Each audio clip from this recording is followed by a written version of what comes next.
आम लोग अपने घरों में दीपावली की पूजा कर रहे हैं, तो इसके लिए मां लक्ष्मी और भगवान गणेश की पूजा में कौन सी पूजा सामग्री जरूर होनी चाहिए और हर सामग्री का दीपावली की पूजा में क्या महत्व है, इनका प्रभाव क्या पड़ता है हम पर, हमारे परिवार पर, ये जानना भी आपके लिए जरूरी है। सबसे शुभ जो पूजा सामग्रियां हों, जो आज होनी ही चाहिए एक जातक के घर में, वो कौन सी हैं, कृपया बताएं। देखिए, ऐसा है, महालक्ष्मी को जो कुछ वस्तुएं शास्त्र सम्मत प्रिय हैं उन्हें मैं आपको बताना चाहूँगा।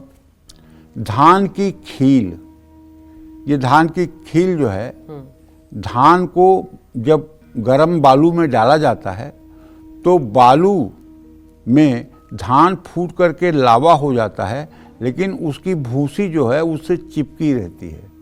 इसको कहते हैं धान की कील।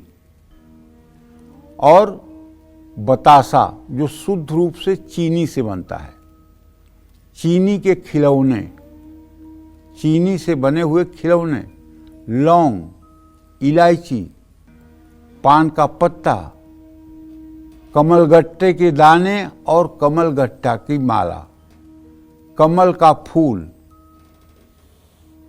गाय का गोबर, चावल की खीर और कलश में रखने के लिए पंचपल्लव, जिसमें आम अशोक के पत्ते का तोरण भी बना करके आप अपने दरवाजे पर भी टांगें तोरण के रूप में, और कलश में भी पंचपल्लव। पंचपल्लव में क्या क्या आता है? आम, अशोक, बटवृक्ष और गूलर और पाकड़। इन 5 चीज़ों का पत्ता आप लगाएंगे तो इसे पंचपल्लव कहते हैं। अगर पंचपल्लव नहीं है तो केवल आम का पत्ता अगर मिल रहा है तो आम के पत्ते को लगा सकते हैं या अशोक के पत्ते को लगा सकते हैं। और यदि अशोक का पत्ता उपलब्ध है तो उसकी 7, 9, 11, 21 की संख्या में एक ऐसा बढ़िया सा माला की तरह उसको बनाइए कि वो बंधनवार की तरह आपके मुख्य गेट पर लग सके। जहाँ अशोक का पत्ता बंधनवार के रूप में लगता है वहाँ निगेटिव ऊर्जा नहीं जाती है, ऐसा शास्त्रों की मान्यता है। जय मां विंध्यवासिनी। लेकिन पंडित जी एक चीज बताइए, खिलौने जो है, खिलौने का आकार क्यों जरूरी है? क्योंकि पताशे अलग हैं और ये अलग आपने मंगवाया। खिलौने का आकार इसलिए है कि जो ये चीनी के खिलौने बने हुए हैं, ये मतलब कि गणेश जी के लिए, मतलब प्रसन्नता के लिए बने हुए हैं। ये खिलौने उनकी प्रसन्नता के लिए बने हुए हैं।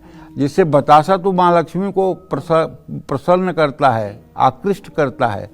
और जब मतलब आज के 500 वर्ष पहले हमारे देश में देवी देवताओं की पूजा होती थी तो उस समय बतासे से ही प्रायः पूजा का कार्य चलता था और हर पूजा में बतासा अनिवार्य होता था। ठीक है, तो ये परंपरा से बतासा माता को लक्ष्मी प्रिय है, ऐसी मान्यता है।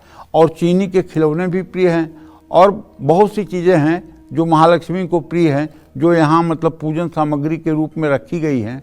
जैसे इनको धनिया, साबुत धनिया बहुत प्रिय है, कमलगट्टे के बीज बहुत प्रिय हैं, जो आपने यहाँ रखा हुआ है।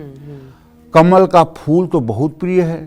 तो यूं तो पंडित जी मैं बहुत कुछ जानना चाहती थी आपसे। जैसे आपने कहा धनिया बहुत प्रिय है, तो क्यों प्रिय है? मुझे पता है इसके पीछे भी आपके पास कोई ना कोई कहानी होगी, कारण होगा।